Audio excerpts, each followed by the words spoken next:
Mrs. Gandhi has reason to be worried. Sant Jarnail Singh Bhindranwale is one of the acknowledged leaders of the new Sikh militancy.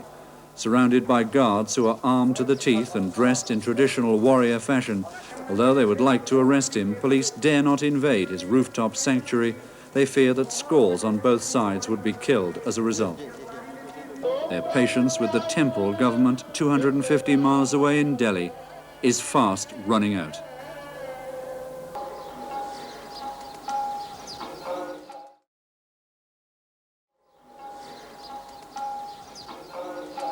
It's morning at the Golden Temple of Amritsar, 12 miles from the Pakistan border in India's Punjab state. To the country's 15 million Sikhs plus tens of thousands more scattered around the globe, this is the holy city, a Mecca, a Rome, a Jerusalem.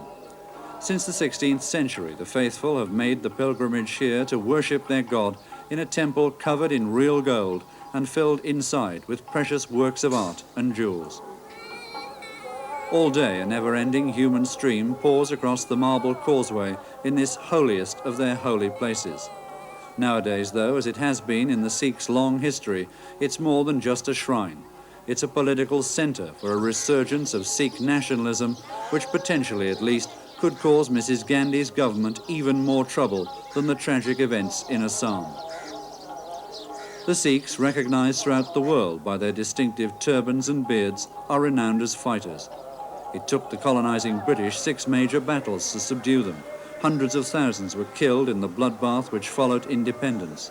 They're not people to compromise, and now they're involved in a long-running battle with the central government in New Delhi. Their leaders, based here in the Golden Temple, want greater autonomy for the state of Punjab.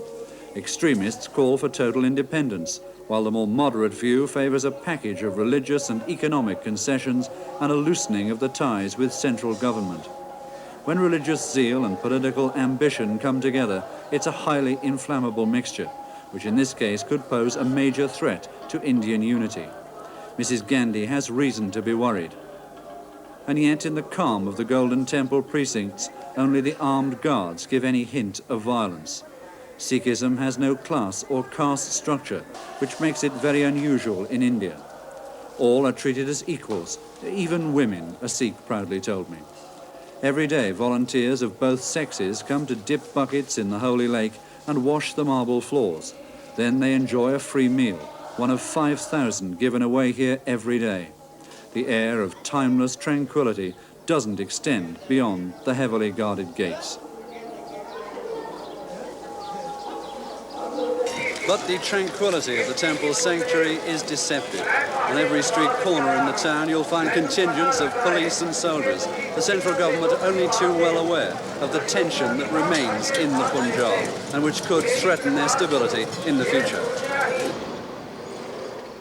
Until recently, Amritsar was a prosperous town set in the middle of the rich farmland they call the Granary of India. Its hotels full of tourists and wealthy investors from Bombay and New Delhi.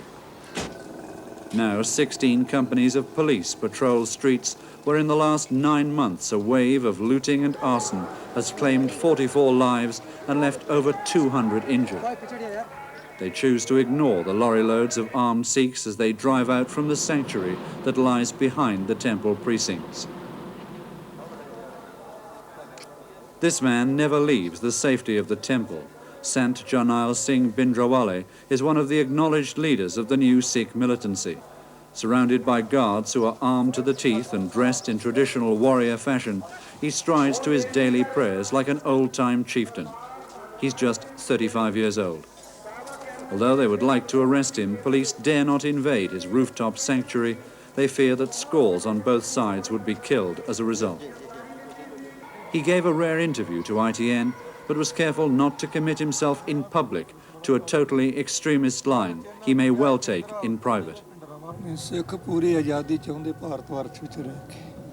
Sikhs desire complete independence, remaining in India.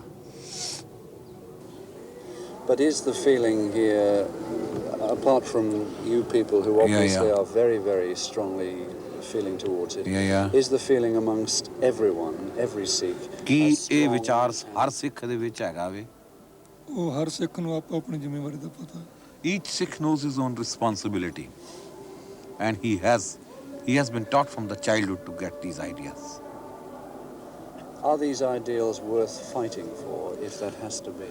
ਕਿ ਇਹ ਜਿਹੜੇ ਮੁੱਖ ਮੰਤਵ ਜਿੰਦਾਈ ਦੇ ਕਾਬਲ ਨੇ ਇਹਨਾਂ ਲੜਨਾ ਚਾਹੀਦਾ ਹੈ ਕਿਹਨਾਂ ਨੂੰ?